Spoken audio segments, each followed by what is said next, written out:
Capítulo 2. Teoria dos incontornáveis. Segunda parte. Que injustiça! Eu tenho meus direitos, pensava.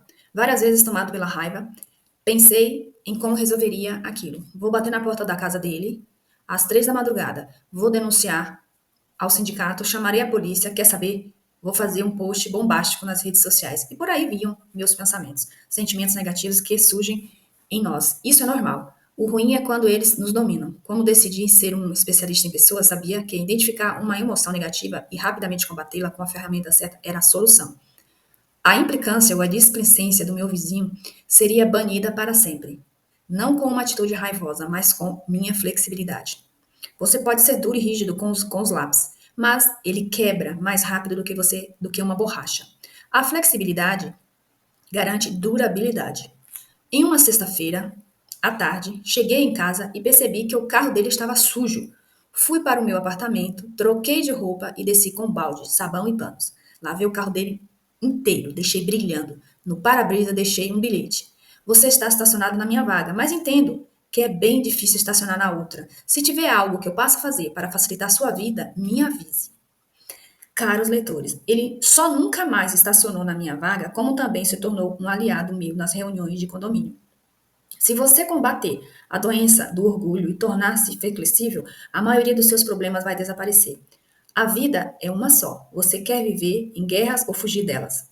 As mortes, as fortes cenas de crianças e familiares atravessando perigosamente o mar Mediterrâneo, fugindo da guerra da Síria, revelam que ninguém suporta viver em um ambiente hostil.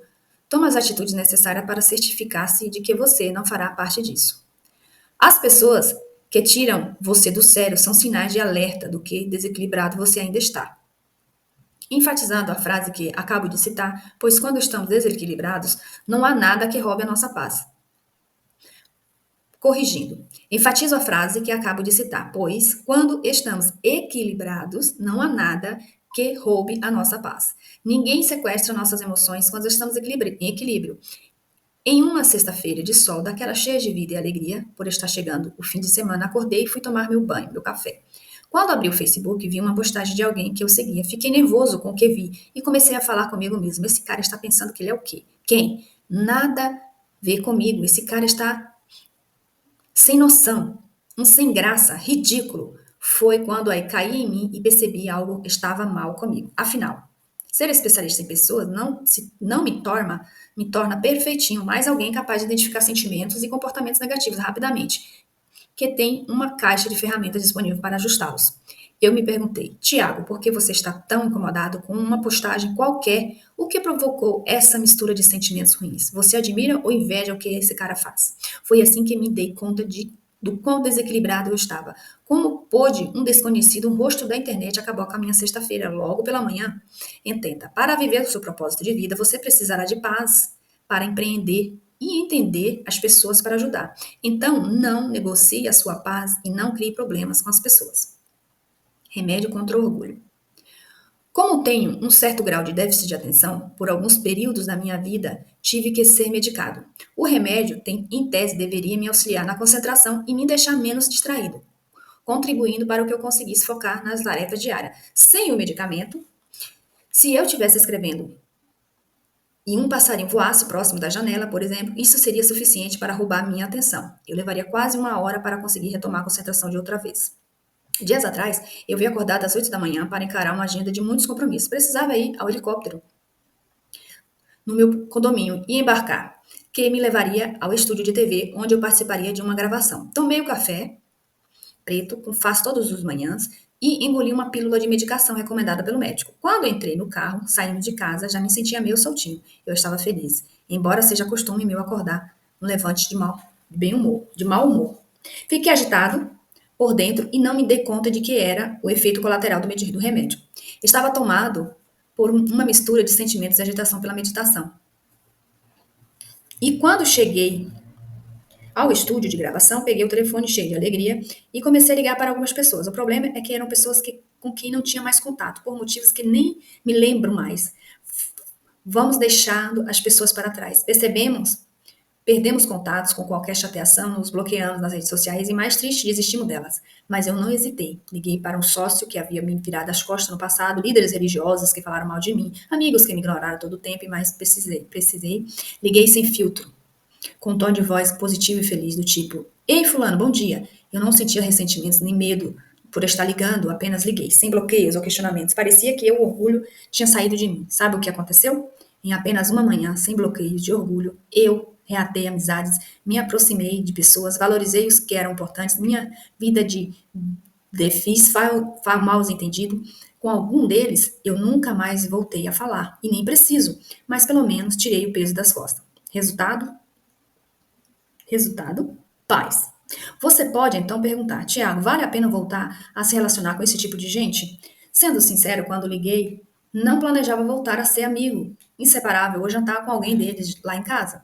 Todavia, o simples fato de ligar tirou do meu coração um ladrão de paz chamado indiferença. Tudo o que eu precisei foi uma ligação. A diferença mata mais do que câncer. Muitas adoecem com conta do desprezo que sofrem na parte de quem admiram ou amaram alguma vez. Bem, quando voltei ao médico, contei sobre o ocorrido, doutor, e esse comprimido que você me deu é forte. Não porque diz isso, retrucou o médico. Bom, eu fiquei todo animado 15 minutos depois e ingeriu. Parecia que não tinha vergonha, nem limites. Liguei para um monte de gente para dizer o quanto eu amava as outras pessoas. Telefonei pedindo perdão, foi meio constrangedor. Ele sorriu e disse que o remédio agita um pouco as emoções, acelera pensamentos, porém não induz atitudes. Ou seja, eu já queria fazer tudo aquilo, só não tinha coragem. Eu estava havia anos travado pelo orgulho. Quantas foram as pessoas com quem mais precisava, elas de um abraço, mas pedimos para quem amávamos que afastasse de nós. Quantas outras dissemos que queríamos ficar sozinhos quando o que queríamos era a companhia? Temos vergonha de assumir nossas fragilidades, de reconhecer nossas limitações e até mesmo de dar um passo positivo em direção a alguém que nos fez mal. E se existisse um remédio que inibisse a sua altivez, o seu egoísmo, o seu achismo, o seu orgulho, será que você ligaria para alguém agora? Então considere este livro o seu fármaco. Entre em contato com quem julga importante e eu esperarei por você no próximo capítulo. Perguntas e respostas. Ao final de cada capítulo, colocarei algumas perguntas que foram enviadas de nossos alunos do Clube de Inteligência e Desenvolvimento e participarão do curso. Seja um especialista em pessoas. E as minhas respectivas respostas. Tiago, não consigo perdoar meu pai. Ele me abandonou a troca de nada. Passamos por coisas terríveis na infância e na adolescência, como fome e humilhação por não poder pagar as contas, por irresponsabilidade dele. Hoje ele tenta se aproximar, mas simplesmente não consigo deixar isso acontecer. O que eu devo fazer? Querida F, quando a pessoa que deveria nos proteger nos abandona, nossas emoções esmorecem. Ficamos sem rumo e sem direção. Mas, como ensinei na teoria dos incontornáveis, não dá para fingir que o seu pai não existe. Se você não estivesse com muita vontade de resolver isso, certamente não teria escrito para mim. Você quer resolver a situação, porém acha que, se perdoá-lo, validará todo o mal que ele causou. Mas a verdade é que quem perdoa se liberta. Muitos já perderam os pais e agora estão arrependidos por não poderem dar nem receber o perdão. O meu conselho é que você perdoe e seja livre emocionalmente. Talvez não precise conviver com seu pai diariamente, mas em sua vida ele sempre terá o peso emocional de ser o seu pai.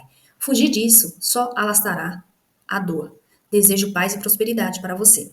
Professor, como lidar com colegas de trabalho que invadem e fofocam o tempo inteiro? E quando uma pessoa dessas é seu supervisor direto? Caro T. Esse tipo de incontornáveis, colegas de trabalho, vizinhos, ao contrário de familiares que não são eternos, podem ficar apenas por um tempo em nossas vidas. Você escolheu o trabalho, mas não quem viria no pacote. Você queria a vaga, porém não sabia quem seria o supervisor. Agora terá que lidar com isso. O meu conselho é: se eles invejam, é porque você está brilhando. Isso é um bom sinal. Se eles fofocam, é porque o problema está neles. O importante é você não fofocar. Conheça bem a si mesmo para que a impaciência deles não mude quem você nasceu para ser. Seja fiel aos seus valores e sua função nesse trabalho. O bem sempre vence o mal, caso você tenha paciência e decida escolher o lado certo. No fim das contas, o seu resultado vão silenciar os opositores. Isso eu garanto. Alguns parentes com quem não tenho nenhum grau de intimidade, insistem em fazer perguntas delicadas e têm postura muito xereta em relação à minha vida. Por exemplo, perguntam qual é o meu salário, se o meu relacionamento amoroso está bom ou não, querem falar sobre o meu trabalho e saber de tudo que diz a respeito da minha vida. Como agir nesses casos? Devo adotar uma postura mais direta e dizer que não quero falar sobre esses assuntos, correndo o risco de parecer grosseiro? Como sair dessas situações delicadas evitando o confronto direto? Como você recomendou? F. Você me parece ser inteligente. Porém, ingênuo. Não há como negar informações aparentes diretas sem causar transtornos, mesmo que você não os considere íntimos. Parentes costumam acreditar que devem saber de tudo sobre seus familiares, seja por inveja, ciúmes, curiosidade, eles sempre vão perguntar. O meu conselho é simples: não negue informações, apenas limite-as. Desprezar uma pergunta de um incontornável é bem delicado. Em contrapartida, ele jamais saberá realmente se você apenas limitar a informação. Por exemplo, se lhe perguntarem quanto você ganha lá no seu trabalho, você pode responder: então, estou muito feliz de estar lá, somos valorizados e o ambiente é criativo.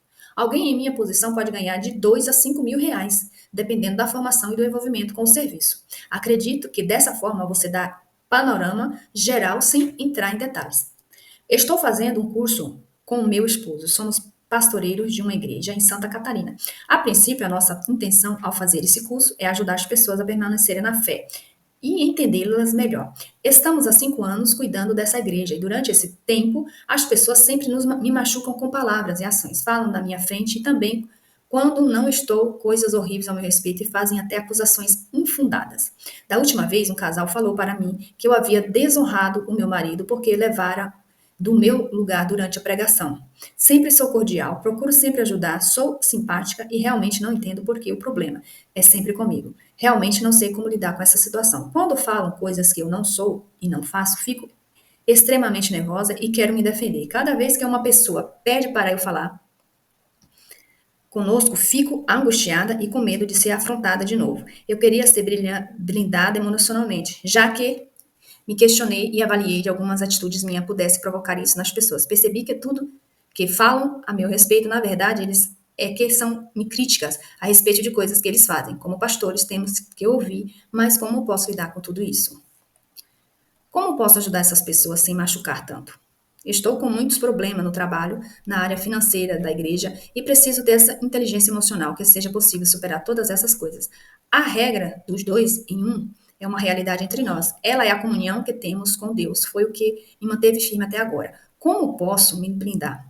Como reagir na hora da afronta? Como responder com sabedoria? Se fico calada, acredito que recebo o rótulo, ou seja, os outros criam para terceiros uma imagem do meu respeito de coisas que eu não sou.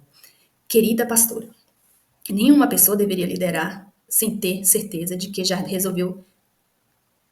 desenvolveu inteligência artificial emocional. Por quê? Porque um líder, quando fere, atinge muita gente e um estrago realmente grande. Quando o líder é ferido, porque ainda não é blindado emocionalmente, se abate e pode causar outros danos aos liderados. O meu conselho para você é que a pessoa de fé cristã é um princípio bíblico. Sobretudo, o que se deve guardar, guardar o coração. A Bíblia menciona a palavra coração mais de 900 vezes como sede das emoções, ou seja, acima de tudo que você deve blindar e proteger, proteja as suas emoções, pois é delas que saem as decisões da vida. As pessoas vão continuar ferindo você. Quem precisa estar preparada é você. Deixo mais uma dica bíblica como resposta às suas perguntas. Se, porém, algum dos vós necessita de sabedoria, peça a Deus, que a toda a liderança e de nada lhe properá se ser-lhe concedida. Conclusão. No mundo ideal, não haveria pessoas incontornáveis pelo simples fato de que todos seríamos amorosos e verdadeiros uns com os outros. No mundo real, porém, é impossível negar que essas pessoas existem. Assim, a nossa opção é buscar ferramentas que nos ajudem a lidar melhor com aquelas que não escolhemos, mas temos ao nosso redor. Eu acredito nas pessoas, apesar delas não acreditarem em si mesma. Colecione momentos e não coisas. Mas para isso você vai precisar de pessoas.